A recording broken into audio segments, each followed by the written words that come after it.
Hello and welcome back to Initial Solution.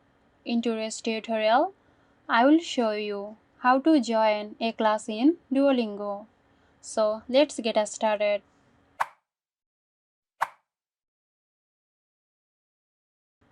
Open Duolingo and sign into your account.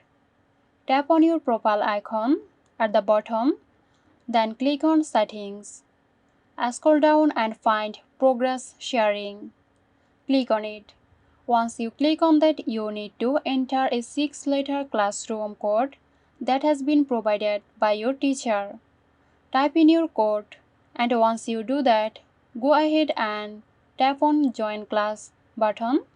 After clicking, you will be able to join the class. So that's it. Hope you found this tutorial helpful. Stay tuned for more helpful tutorials here at Initial Solution. This video is sponsored by Girosoft. Girosoft offers graphic design, UI UX design, digital marketing and web development.